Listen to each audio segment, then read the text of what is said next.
Shalom Bapak Ibu yang terkasih dalam Tuhan. Saya mengajak kita untuk melihat batu peringatan perjanjian sebagai as memorial forever, ya. Jadi sebuah tugu peringatan selama-lamanya di dalam kehidupan kita.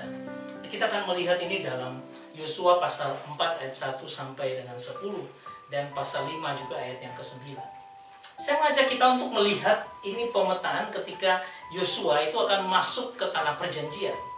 Ya, ketika kita melihat ini ada sebuah panah, ini mereka menyeberang sungai Yordan, ada Gilgal di situ, dan akhirnya ketika mereka sudah masuk mengalahkan Yeriko, mengalahkan Ai, mereka nyebar ke arah ke utara maupun ke arah selatan, ya, di mana ini yang akan menjadi acuan mereka nanti dalam membagi tanah daripada yang dijanjikan Tuhan.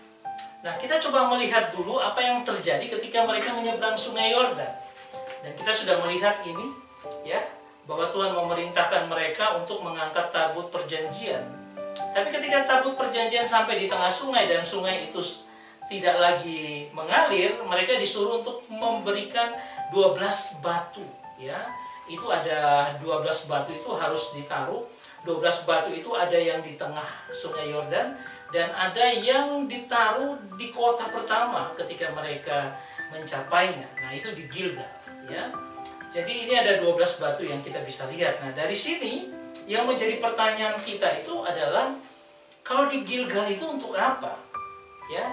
Kan sudah ada di tengah sungai Yordan, di Gilgal itu untuk apa? Dari sini kita akan melihat bahwa oh iya, supaya apa? Itu mengingat akan persaudaraan 12 suku Israel. Ingat bahwa ada suku yang di luar, di bagian timur daripada sungai Yordan, atau yang nanti mereka di tanah Kanaan, ya. Jadi ini sebagai pengingat persaudaraan dan juga pengingat akan kesetiaan Allah Israel, sehingga mereka harus menjaga diri kita, menjaga diri mereka supaya mereka tetap setia kepada Allah Israel. Nah, lalu apa gunanya tugu yang ada di sungai Yordan? Ya, kita juga tidak mengerti artinya, tapi nanti coba kita akan melihat bersama-sama. Saudara, ada yang kita lihat di Yosua pasal 4 ayat 7 dikatakan, their stone will stand as a memorial among the people of Israel forever. Jadi ada sebuah tugu yang akan berdiri atau yang akan Tuhan dirikan, yang akan jadi memori, yang akan menjadi ingatan bagi orang Israel untuk selama-lamanya. Coba kita lihat, ya. Ini adalah Adonai, dan ketika Adonai atau Tuhan Yud-Heh-Vav-He itu menyuruh mereka untuk mendirikan, ya, tugu itu bicara di dalam perjanjian lama. Ada suku di Kanaan dan ada suku di seberang sungai Yordan, dengan tanda daripada 12 suku ini persaudaraan itu tetap dijalin. Ini artinya apa? Hubungan dengan sesama bangsa Israel itu. Dari 10 suku dan 2 suku yang sudah ada tanahnya, atau suku-suku yang ada tanahnya di seberang sungai Yordan. Lalu kita melihat ini bicara tentang bagaimana tanda mereka harus setia kepada Adonai. Mereka harus setia kepada Yud-Heh-Vav-He, Allah Israel. Ya.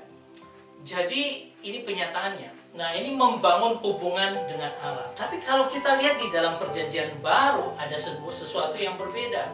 Ketika ada tugu yang Tuhan juga bangun, yaitu apa? Tugu di Golgota. Nah, itu mau menunjukkan bagaimana anugerah Tuhan bagi manusia. Bukan lagi menunjukkan kesetiaan kita kepada Tuhan, tapi bagaimana Tuhan sendiri yang harusnya datang untuk memberikan dirinya, lalu memberikan tugu itu untuk menjadi tanda perjanjian yang kekal, ya. Nah, ini untuk apa? Sebenarnya bicara tentang suku Israel itu sendiri dan suku Goyim. Suku Goyim ini adalah kita semua, orang-orang di luar bangsa Israel yang dipersatukan dalam persaudaraan. Kita satu di dalam nama Kristus Yesus. Saudara, Allah yang mendamaikan dirinya dengan manusia supaya kita berdamai dengan diri sendiri dan sesama. Ini karya yang luar biasa. Nah, bagaimana asal karya seperti ini? Kita akan melihat kenapa ada tugu di Gilgal dan bagaimana hubungannya dengan Golgota. Saya menyatakan ini sebagaimana gambar yang kita lihat dari Gilgal ke Golgota. Apa hubungannya? Saudara yang terkasih, kalau kita lihat intertekstualitas tadi, kita bicara tentang kata, maka kita lihat ada tugu di Gilgal. Itu untuk apa tugu di Gilgal? Lalu Yosua pasal 5 ayat 9 berkata, dan berfirmanlah Tuhan, hari ini telah kuhapuskan celah Mesir itu daripadamu. Itulah sebabnya nama tempat itu disebut Gilgal sampai sekarang.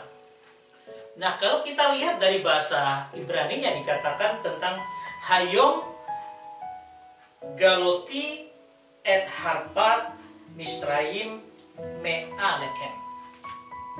Ya, kalau dikatakan Hayom Galoti artinya hari ini. Galoti. Galoti artinya apa? Aku telah menghapuskan atau telah kuhapuskan celah dari Mesir itu kepada kata Galoti. Kalau kita lihat kata Galoti, ini artinya adalah aku telah menghapuskan atau menggulingkan, melepaskan rasa malu dari Mesir karena diperbudak. Karena mereka tinggal di Mesir dan akhirnya mereka diperbudak di Mesir. Ini ada sebuah celaan, ada sebuah penghinaan yang dalam yang harus dihapuskan. Nah, kemudian kalau kita lihat kata Gilgal, itu dari kata Gilgal ini kita artinya adalah menggelindingkan, to roll over, to remove. Jadi Allah menggulingkan atau menghapus celah itu. Nah, itu kata Gilgal. Nah, dari sini kalau kita lihat soresnya adalah Gimel Lamed Lamed, akhirnya disebut dengan Galal. Di mana Galal ini akhirnya menjadi Galgalta yang kita kenal nantinya dengan menggelindingkan atau menghapus celah dari dosa itu. Nah, itu kita bisa melihat adalah Golgota. Inilah Gilgal yang adalah Golgota di Perjanjian Baru, di mana Allah menggulingkan celah, ya, sesuatu rasa malu karena telah diperbudak. Tuhan menggulingkan itu dan menghapuskan itu bagi orang Israel. Saudara, kalau kita bisa melihat semuanya seperti ini, ya, bahwa bagaimana Perjanjian Lama dengan Gilgal dan di Perjanjian Baru oleh karena anugerah Allah kita mendapatkan kemurahan di mana dibangun tugu peringatan untuk selama-lamanya. Di situ yang adalah tugu salib Kristus yang di Golgota, yang menjadi tanda penebusan Kristus dalam kehidupan kita anak-anaknya, tanda kasihnya yang luar biasa.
Why have you forsaken me?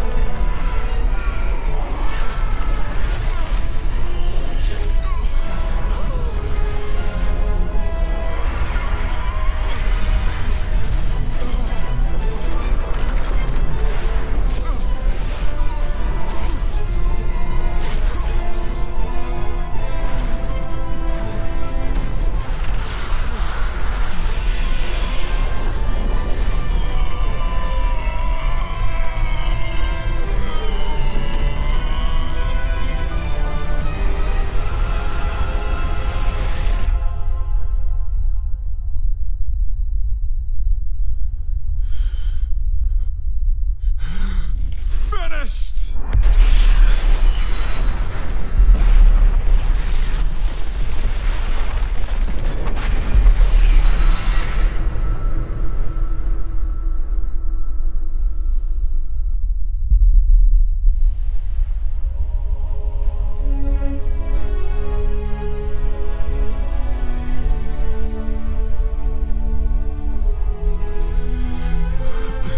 Father, into your hands I commit my spirit.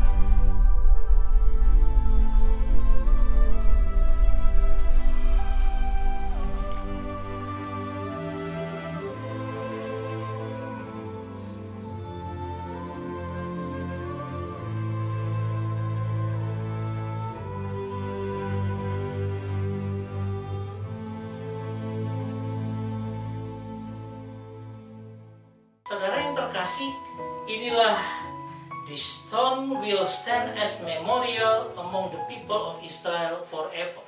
Dan itu nyata dari Golgota. Saya berharap ini akan membingkai kita untuk membawa kita seminggu ke depan, mulai dari Senin, Selasa, Rabu, Kamis. Saya akan share akan hal-hal sekitar minggu-minggu sengsara dan sampai Yesus naik ke salib, dan kita akan melihat bagaimana kubur kosong. Ada kisah-kisah yang luar biasa, 7 kisah yang ajaib dan dahsyat yang akan saya sharingkan mulai dari hari Senin sampai dengan hari Minggu, hari kemenangan kita. Saya berharap ini menjadi berkat dalam kehidupan kita. Tuhan memberkati kita semua.